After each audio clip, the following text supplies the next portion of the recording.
उस आंदोलन की पृष्ठभूमि में आईसा, सीपीआई, ये इस प्रकार के राजनीतिक दल के कार्यकर्ता लगे हुए हैं।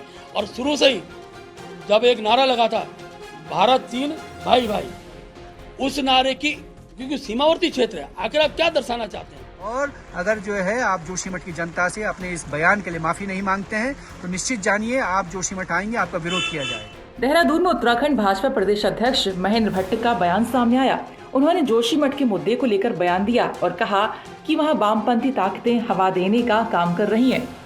देखिए, मैंने कहा कि वामपंथ की जो सोच रही है वो अनेकों जो बड़े प्रोजेक्ट लगते हैं उनके खिलाफ सदैव रही है। वह एनटीपीसी का प्रोजेक्ट अभी तक ये क्लियर नहीं हुआ, एनटीपीसी के कारण ये हुआ है। एनटीपीसी बने हुए क्योंकि काम समाप्ति की ओर था और अभी वैज्ञानिकों ने स्पष्ट नहीं किया है कि इसके कारण ये स्थिति उत्पन्न हो रही है। तो आखिरकार इस विषय को लेकर आप सीमावर्ती क्षेत्रों के विकास को अवरुद्ध करने का कौन सा कार्यक्रम लिए हुए बैठे हैं? आपका कहने का मतलब है अंदरूनी जो वामपंथी लोग हैं उन्हीं पर आपका इशारा है? हाँ, निश्चित रूप मैं कह रहा हूँ जो भी क्योंकि बहुत क्लियर हो गया है कि उस आंदोलन की पृष्ठभूमि में आईसा, सीपीआई, ये इस प्रकार के राजनीतिक दल के कार्यकर्ता लगे हुए हैं। और शुरू से ही जब एक नारा लगा था भारत चीन भाई भाई, उस नारे की, क्योंकि सीमावर्ती क्षेत्र है, आखिर आप क्या दर्शाना चाहते हैं? हमारी चिंता इस बात की है कि उत्तराखंड का पर्यटन बाधित न हो। और मेरा सीधा आरोप है कि इस प्रकार का वातावरण बनाने वाले लोग उत्तराखंड के साहसिक पर्यटन को, चारधाम यात्रा के पर्यटन को प्रभावित कर रहे हैं। वहाँ के जो व्यापार मंडल के लोग हैं वो दुखी हैं। उनका कहना है कि हमारा व्यापार इस प्रकार इसके कारण चौपट हो रहा है। इसलिए मेरा ये सीधा आरोप है, आखिरकार उत्तराखंड की धार्मिक यात्रा को, साहसिक पर्यटन को केवल उसको रोकने का जो कुप्रचार हो रहा है उसका मैं विरोध करता हूँ।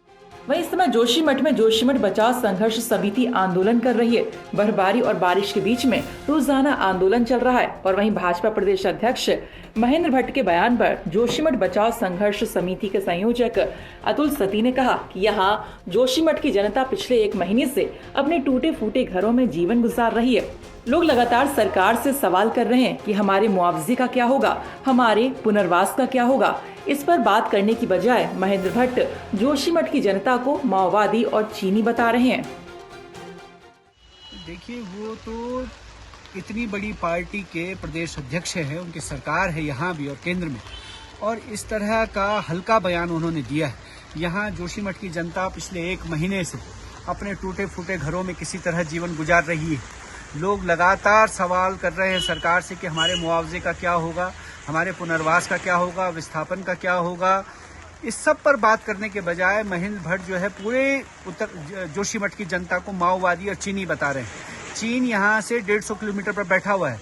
लगातार चीन के सेना जो है हमारी सीमा पर अतिक्रमण करती रहती है और हम लोग जो यहाँ सीमा पर अंतिम बॉर्डर पर रहने वाले लोग सीमा के प्रहरी हैं। हमारे घरों से लोग फौज में, मेरे पिता स्वयं फौज में काम कर चुके हैं, और हम लोगों को चीनी एजेंट या माओवादी बताया जाना इस पूरी जोशीमठ क्षेत्र की जनता का अपमान है। आज से 3 दिन पहले 27 तारीख को पूरे जोशीमठ क्षेत्र की जनता हजारों की संख्या में सड़क पर उतरी जोशीमठ को बचाने के लिए। एक तरफ जोशीमठ की जनता जोशीमठ को बचाने के लिए, अपने मुआवजे पुनर्वास के लिए लगातार बर्फ में, धूप में जुलूस प्रदर्शन कर रही है, और दूसरी तरफ महेंद्र भट्ट जो है इस जनता को माओवादी, चीनी एजेंट और चीन का आदमी बता रहे हैं।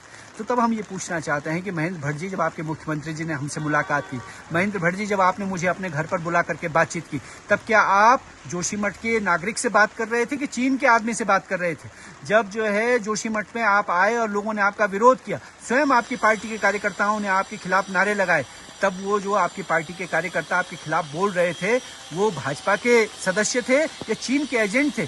अगर वो चीन के एजेंट थे तो आपने उनको पार्टी में क्यों भर्ती किया हुआ है? 2 दिन पहले, कल के दिन जो है आपने हमारे ही नगर के लेफ्टिनेंट जनरल योगेंद्र डिमरी को सम्मानित किया है।